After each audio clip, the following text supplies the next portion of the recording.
हमारी सनातन संस्कृति में गुरुओं का हमेशा से सम्मान रहा है। जब हम अपने इतिहास को देखते हैं तो बहुत सारे ऐसे उदाहरण हमको प्राप्त होते हैं कि लोगों ने अपने गुरुओं की आज्ञा को सर्वोपरि मान करके अपने जीवन को उनकी आज्ञा के अनुसार न्योछावर कर दिया। उपनिषदों में धौम्य ऋषि के शिष्य आरुणि का दृष्टांत हमको प्राप्त होता है कि उन्होंने अपने गुरु की आज्ञा के अनुसार अपने जीवन को कितने बड़े संकट में डाल दिया था।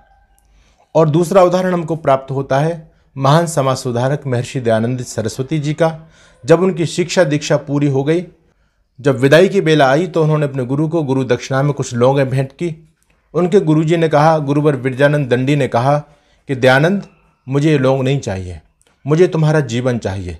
आज देश पर आपत्ति है, सनातन संस्कृति यवनों के अंग्रेजों के पद दलित हो रही है और हमारा धर्म अस्ताचल की तरफ जा रहा है।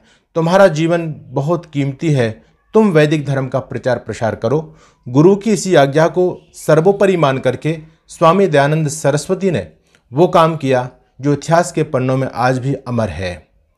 मैं निवेदन करूंगा कि गुरुओं की वो परंपरा रही। गुरु भी ऐसे हुआ करते थे जिनके अंदर राष्ट्र धर्म संस्कृति की पीड़ा हुआ करती थी, राष्ट्र धर्म संस्कृति के लिए जो सोचा करते थे। यही कारण था कि किसी समय हमारा देश विश्वगुरु रहा।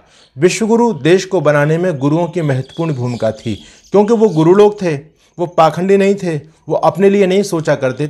राष्ट्र धर्म और संस्कृति के लिए उनकी एक एक श्वास न्योछावर हुआ करती थी। यही कारण था कि हमारा देश विश्वगुरु था। आज गुरु तो पुराने समय से भी ज़्यादा हैं, लेकिन हमारा देश और हमारी संस्कृति की जो स्थिति हो रही है वो किसी से छुपी नहीं है। आज हमारे गुरुओं ने गुरुडमवाद फैला दिया। आज हमारे गुरुओं ने पाखंड का सहारा लिया और केवल अपनी सत्ता को स्थापित करने के लिए, अपने शिष्यों को आर्थिक लाभ के लिए लोगों ने बहकाना शुरू कर दिया। और यहाँ तक लोगों ने गुरु महिमा के स्तोत्र बनाए। मुझे बड़ी हैरानी होती है, बहुत दुख होता है जब लोग अपने गुरुओं को भगवान से भी बड़ा मानने लगते हैं। लोग यहाँ तक कहने लग गए हैं कि यदि भगवान तुमसे रूठ जाए तो कोई बात नहीं, भगवान की बंदगी ना कर सको तो कोई बात नहीं, लेकिन गुरु नहीं रूठना चाहिए, गुरु को संतुष्ट रखना, क्योंकि गुरु के हाथ में भगवान होता है। अगर गुरु तुम्हारा संतुष्ट है तो भगवान तुम्हारा कुछ नहीं कर सकता, क्योंकि भगवान तो गुरु के अनुसार चलता है। तो ये मूर्खतापूर्ण बातें समाज में प्रचलित हो गई, ये पाखंड समाज में चल पड़ा। और आज देखते हैं हम गुरु पूजन, गुरुओं की नई नई परंपरा, इतने सारे गुरु, बाढ़ आ गई है और वो गुरु नहीं अपने आप को भगवान कहने लग गए। बहुत सारे भगवान तो आज जेलों में दंड पेल रहे हैं। ये हमारी स्थिति सनातन धर्म के धर्म गुरुओं की हो रही है। मैं निवेदन आप लोगों से ये करूँगा, गुरु की महिमा महान है।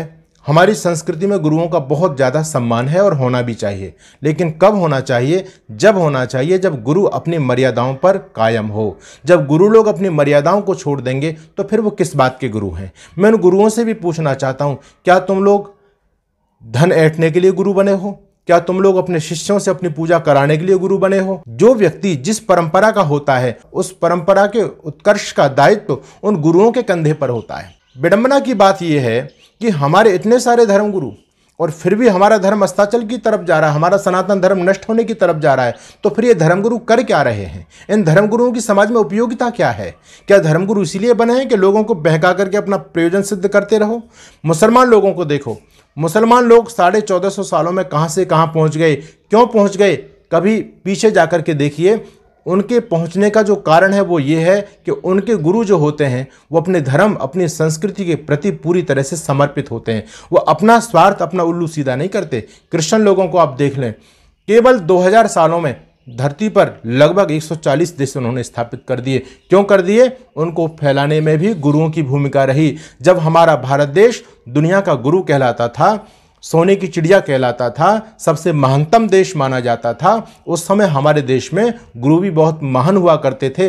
अगर गुरु लोग अपने दायित्व का सही प्रकार से पालन करते, अपनी मर्यादाओं का अनुसरण करते, तो हम हिंदू लोगों की ये दुरावस्था नहीं होती। आप लोगों ने देखा है, जितने भी मौलवी हैं, कोई भी ये नहीं कहता आपको मिलेगा कि सारे धर्म एक जैसे होते हैं, सारे धर्म समान होते हैं। आपको कोई फादर, कोई मिशनरी प्रचारक ये कहते हुए नहीं मिलेगा कि सारे धर्म एक जैसे हैं, सभी धर्मों का सम्मान करो। वो अपने शिष्यों को कहते हैं कि धरती पर सबसे अच्छा यदि धर्म है तो इस्लाम है, धरती पर सबसे अच्छा धर्म है तो वो क्रिश्चियनिटी है। ये फादर लोग अपने अनुयायियों को बताते हैं। लेकिन हमारे धर्मगुरु क्या कहते हैं? हमारे धर्मगुरु कहते हैं कि सारे धर्म बराबर हैं।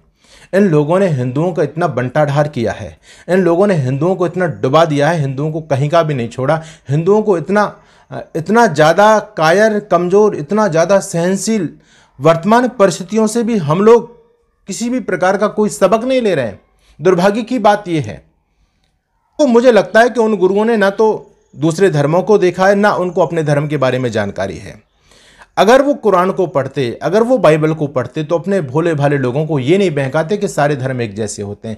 याद रखिए, जब तक धर्म और संस्कृति के प्रति लोगों का समर्पण नहीं होता, तब तक वो धर्म और संस्कृति आगे नहीं बढ़ सकती। आज मुस्लिम संस्कृति या ईसाई संस्कृति आगे बढ़ी है तो उन लोगों का निश्चित रूप से समर्पण है, उनके अनुयायियों का और उनके गुरु लोगों का। और हमारा हिंदू धर्म जो रसातल की तरफ जा रहा है, तो कहीं ना कहीं हमारे गुरुओं की और हम उनके अनुयायियों की कहीं ना कहीं बहुत बड़ी कमी है। तो क्योंकि जब गुरु लोग अपने शिष्यों में संस्कृति का पाठ नहीं देंगे, उनको संस्कृति के बारे में जानकारी नहीं देंगे, अपने धर्म की विशेषता, अपने धर्म की महानता नहीं बताएंगे, तो शिष्य क्या करेंगे, उनके अनुयायी क्या करेंगे। आज गुरु लोगों ने अपने अपने मत चला दिए, अपने अपने संप्रदाय चला दिए और अपनी पूजा करानी शुरू कर दी। आज व्यक्ति की पूजा बढ़ गई समाज में, भगवान की पूजा नहीं हो रही। भगवान को तो लोग भूल चुके हैं। मैं गुरुओं का विरोधी नहीं हूं, मैं गुरुओं का बहुत सम्मान करता हूं और गुरुओं का सम्मान होना भी चाहिए, तभी देश आगे बढ़ेगा। लेकिन मैं उन गुरुओं का सम्मान करता हूं जो राष्ट्र धर्म संस्कृति के लिए काम कर रहे हैं। हमारे हिंदू समाज में बहुत सारे ऐसे धर्माचार्य हैं जो वास्तव में वंदनीय हैं, जिनका जीवन स्तुत्य है, जिनकी पूजा होनी चाहिए, उन पर मैं नहीं कुछ कहना चाहता। लेकिन जो हमारी सनातन संस्कृति में पाखंडी लोग घुस गए हैं, जो हमारे धर्म को खोखला कर रहे हैं, उनका कोई मकसद नहीं है केवल लोगों का धन ऐंठने के लिए। बड़े बड़े आश्रम बना करके लोग बैठे हुए हैं। मैंने देखा है इतने कई एकड़ों में उनके आश्रम होते हैं, लेकिन राष्ट्र समाज का काम वहाँ से कुछ भी नहीं है। बड़ी बड़ी लग्जरिया गाड़ियाँ उनके पास में होती हैं, बड़े बड़े ऐसाराम के सुख सुविधाएँ उनके पास में होती हैं, लेकिन राष्ट्र समाज का काम वहाँ से क्या हो रहा है, हमारा समाज जा किस दिशा में रहा है, ये उनके दिमाग में नहीं, ये उनके दिमाग में चिंतन नहीं है। मैं उन हिंदू लोगों से ये कहना चाहता हूँ कि गुरु की महिमा है, लेकिन आप लोग ये भी याद रखें कि कहीं गुरु के वेश में कोई पाखंडी तो नहीं घुसा हुआ है। आपकी इस अज्ञानता का लाभ बहुत सारे लोग उठा रहे हैं। यहाँ तक है कि विधर्मी लोग भी आपकी इस सादगी का, इस भोलेपन का लाभ उठा करके आपके धर्मगुरु बन चुके हैं। आंसू भाई गुरुजी खूब फेमस व्यक्ति हुआ, लाखों करोड़ों की संपत्ति उन्होंने हिंदू लोगों से ली और बड़े बड़े आश्रम बनाए, लेकिन जब कुंडली खंगाली गई, पता चला कि ये तो आसिफ खान था, ये तो मुसलमान था। तो कोई भी व्यक्ति हमको मूर्ख बना देता है, और यही कारण है कि आज भी हिंदू समाज में गुरुओं की बाढ़ आ रही है, भगवानों की बाढ़ आ रही है। गुरु अपने आप को भगवान से बढ़कर के मान रहे हैं, लेकिन हम ऐसे मूर्ख लोग हैं कि फिर भी उनके पीछे पड़े हैं, अपनी बुद्धि से जरा भी विचार नहीं करते। मैं आप लोगों को जागरूक करना चाहता हूं और मैं कहता हूं गुरुओं का सम्मान करो, लेकिन गुरु सम्मान के योग्य होना चाहिए। हमारे यहाँ एक बात कहते थे लोग कि पानी पियो छान के और गुरु बनाओ जान के। ऐसे नहीं किसी व्यक्ति को आपने गुरु बना लिया, उसके जीवन को देखो, उसके आचरण को देखो। वो यदि आपकी कसौटी पर खरा उतरता है, उसका जीवन उत्तम है, आचरण पवित्र है, ऐसे व्यक्ति का सम्मान होना चाहिए। और जो ऐसा व्यक्ति होगा, निश्चित रूप से वो व्यक्ति राष्ट्र समाज के लिए भी उपयोगी होगा। और जिन लोगों का जीवन तो धेले का नहीं, जो केवल समाज को भ्रमित करते हैं, यहाँ तक ये पाखंडी लोगों को बहकाते हैं और कहते हैं कि तुम जीवन में कुछ भी करो, कोई चिंता की बात नहीं, बस हमको गुरु बना लो, हमसे माला ले लो, हमसे नामदान ले लो, हम तुम्हारा कल्याण कर देंगे। जब तुम हमारे पास आ गए तो तुम्हारी चिंता तो हम करेंगे, तुम अपनी चिंता क्यों करते हो। ऐसी ऐसी बात कहकर के भोले भाले लोगों को बहकाते हैं और वो मूर्ख लोग इनके जाल में फंस जाते हैं। वास्तविकता ये है, ये सारी की सारी बातें हकीकत से बाहर हैं। ऐसा कदापि नहीं हो सकता। बहुत से मैंने बड़े बड़े धर्मगुरु जो आजकल टीवी पर चलते हैं, धर्मगुरु तो मैं उनको नहीं कहूँगा, पाखंडी कहूँगा, जो टीवी पर चलते हैं, वो कहते हैं जीवन में कितने भी पाप कर लो, कितने ही पाप करो, हमसे नामदान ले लो, हमसे कंठी ले लो, तुम्हारे सारे पाप माफ। क्यों? कि भगवान हमारे हाथ में है, भगवान हमारे अनुसार है, गुरु भगवान से बड़ा होता है। जब हम तुम्हारे इतना भी काम नहीं करा पाए तो फिर हमको गुरु बनाने से तुमको लाभ ही क्या होगा। इस प्रकार की मूर्खतापूर्ण बातें समाज में चल रही हैं, तो ऐसे गुरुओं से बचना चाहिए। गुरु नहीं है, ये पाखंडी लोग हैं, ये बिजनेसमैन लोग हैं, धर्म के नाम पर खूब धन एकत्रित करके ऐशाराम करने वाले लोग हैं। इनका पर्दाफाश होना चाहिए और सदगुरुओं का सम्मान होना चाहिए। किसी संस्कृत के विद्वान ने बहुत अच्छी बात कही, गुरुवा बहवो लोके शिष्य वित्तापहार का। इस संसार में बहुत सारे गुरु मिलेंगे, जो शिष्यों के वित्त का हरण यानी शिष्यों के धन का हरण करते हैं। भोले भाले लोगों को मीठी मीठी कहानियां सुना करके उनके धन को हरते रहते हैं। ऐसे बहुत सारे गुरु मिलेंगे, लेकिन क्वचित्तु तत्र दृश्यन्ते शिष्य चित्तापहार का। लेकिन उन गुरुओं में बहुत कम गुरु आपको ऐसे नजर आएंगे जो वास्तव में शिष्यों के हृदय में बस जाते हैं, जो सच्चाई का उपदेश करते हैं, जो शिष्य को सत्य मार्ग पर लेकर के जाते हैं। गुमराह करने वाले तो बहुत मिलेंगे। आज स्थिति भी ये हो गई, लोग सत्य कहना पसंद नहीं करते, क्योंकि शिष्य लोग भी सत्य को सुनना पसंद नहीं करते। उनको डर है कि अगर हम सत्य कहेंगे तो हमारी शिष्य मंडली भाग जाएगी, शिष्यों की संख्या कम हो जाएगी। लेकिन ये गुरुओं का धर्म नहीं। गुरु तो वो होता है चाहे पूरी दुनिया एक तरफ हो जाए, लेकिन वो कभी सत्य का मार्ग नहीं छोड़ सकता। ऐसे गुरुओं का सम्मान समाज में होना चाहिए।